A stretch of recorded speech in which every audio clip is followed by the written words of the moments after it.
best hitting center fielder in all of Major League Baseball? Mike Trout? Did I hear Mike Trout? Good morning to you. Good Tuesday morning. I'm Dejan Kovacevic of DK Pittsburgh Sports, and this is Daily Shot of Pirates. It comes your way bright and early every weekday if you're into football and or hockey. I also offer daily shots of Steelers and Penguins where you found this. It'll be Pirates versus Cubs tonight at Wrigley Field. That's an 8:05 p.m. Eastern Time. First pitch. Beginning of a 6-game road trip that'll next take the Pirates into Milwaukee. I'll be flying up to cover that series that probably will be for first place, you would imagine, looking at the math. Pirates are currently 34-30. They are 1 game ahead of the Brewers with 2 games in hand. The answer is Jack Suwinski. In fact, the answer is Jack Suwinski by a pretty broad margin. He's currently got an 874 OPS. That is the best by far among regular center fielders. And that would impress me on its own merit. Trout, for the record, is 40 points back in OPS. Trout's having just another Trout season.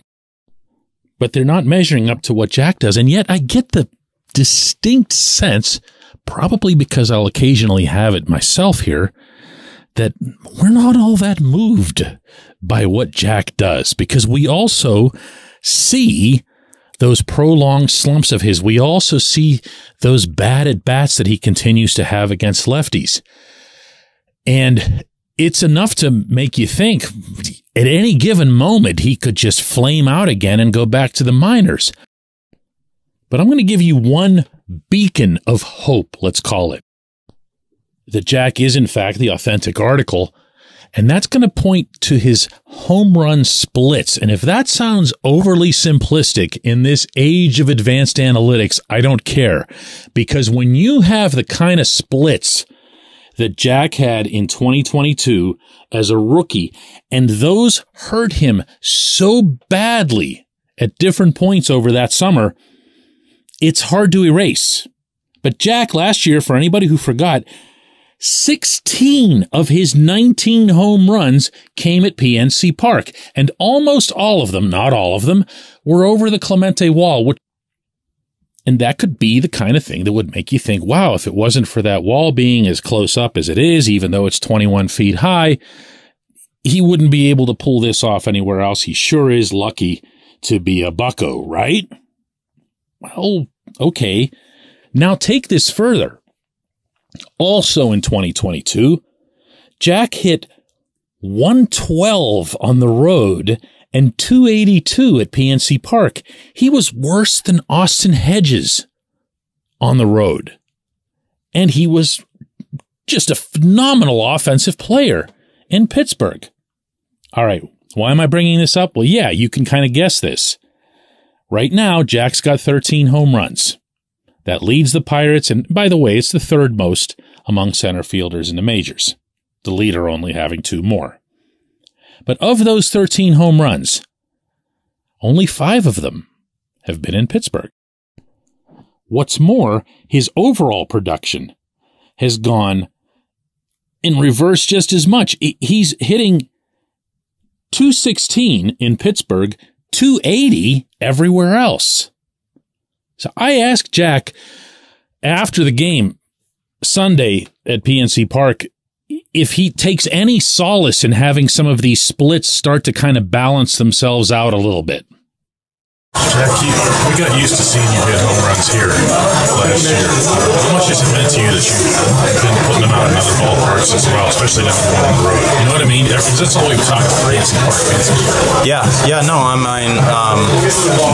just glad to basically take that wherever I go. You know, I mean, it just starts with the preparation. I'm grateful for the guys that have been working with me and helping me basically every day as we, trying to get better. And listen, that's great. Good for him, okay?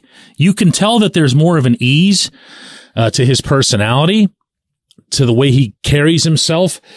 That was something that I'd first mentioned to you way back in the opening week of spring training in Bradenton, when I mentioned to you that He was joking around more. He was being more of an outgoing teammate. Not that he was ever a bad teammate, but just more engaging with others on the team. And he just seemed more like he was comfortable in his own skin.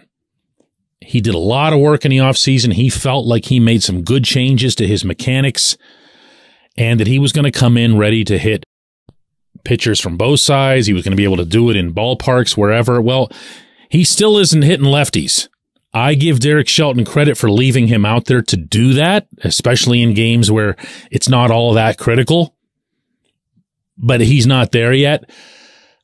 From the ballpark standpoint, I don't know how anybody could argue. In fact, I'm starting to wonder how anyone could look at Jack's trajectory, given that this is his first full season in the majors and he's still only 24 years old, and that he pretty much bypassed AAA. He was sent back for a cup of coffee last summer, but that's it. This is a guy who looks like he is becoming, right before our eyes, a future fixture for this franchise. There aren't many center fielders doing what Jack can do. Not for one season, let alone two. Let's never, ever, ever underestimate the unique effect of the home run, especially in a lineup that doesn't have a lot of that. Brian Reynolds will probably end up with 20. Kutch will be in the 20 range. Who knows what's going to happen with Carlos Santana? I don't know if Brian Hayes' thing is going to end up resulting in home runs. He's had a couple lately of this big tear. But you need this kid to come through. He's no longer optional. He's no longer where you look at him and say, yeah, but if he doesn't work out, we'll put Ji-Hwan Bae out there or whatever. No. This kid's vital. When we come back, my friends, in lieu of J1K, I'm going to do something a little bit different today. This portion of Daily Shot of Pirates is brought to you by our friends at North Shore Tavern. That's directly across Federal Street from PNC Park. It's home of Steak on a Stone, an eating experience, underscoring the word experience. The steak is brought to you partially cooked on an 800-degree stone, and you do the rest. It's a ton of fun, it's a great meal, and it's a baseball atmosphere like no other in Pittsburgh. North Shore Tavern, right across Federal Street from PNC Park. Your front door, your car, your bike, your computer, your gun. Safety is a habit. Every day you lock and secure your home and everything you want to keep safe. Gun safety and responsible storage are no different and the best way to help prevent accidents, misuse, and theft. If you have a firearm, own it, respect it, and secure it. Visit ProjectChildSafe.org. Brought to you by the National Shooting Sports Foundation and the Bureau of Justice Assistance. In lieu of a J1Q today, and this is going to apply to all three of this morning's Daily Shots, I want to share a few thoughts on Stan Savran, who passed away last night at age 76. A lot of you will know I worked with Stan for a lot of years. What you won't know, and I'm going to share a story with you, just like everybody's going to have a story today. Whether you're a Steelers fan, Penguins fan, Pirates fan, a local college sports fan, Stan was all over everything, and he was everywhere, and he was accommodating to everyone. And I can take this back to my childhood, and I'm talking childhood here. My mother was, my late mother was in the infancy of her own radio career, building up a folk music show and a following at a tiny little station that I believe still exists, WIXC AM in East McKeesport. Little building on a corner there, really distinct as you drive past it, but otherwise you wouldn't know it exists. And Stan was a young up-and-comer trying to build his brand in sports and doing quite well at it. No one's surprised, I'm sure, now. And my mom would come in every Sunday, and she would do her show right after Stan was done. And Stan was such a gentleman, so accommodating, so helpful. My mother was, English was her second language. And that made such an impression on me, like larger than life, because I'm going to repeat, this is way before Stan became Stan. He didn't have to have some kind of impression on anybody. Not my mom, not me, not any of the various people working in that small building. But that's exactly who he was. You can't fake it. You can't have it just kind of morph along the way. He was exactly that guy, working relentlessly and at the same time being kind and generous to others. You will hear so many different versions of this story in our city over the next few days as people remember what Stan meant, not just to the sports community, but to all of Pittsburgh. I watched him go from being that guy to being the Stan and Guy Love the Show co-hosts who made the old KBL sports beat, which was the only way a lot of us could see highlights or see interviews. Everything was done through that show, or when Stan was on one of the various local network affiliates. And each time it was with the same calm, level-headed, and respectful demeanor. This doubly applied, I always felt, and this impressed me maybe as much as anything about his career, with the way he dealt with talk show callers who, let's face it, okay, he wouldn't say this, and I do, are not necessarily always the cream of society. And he always found a way to make all of them seemingly feel equal.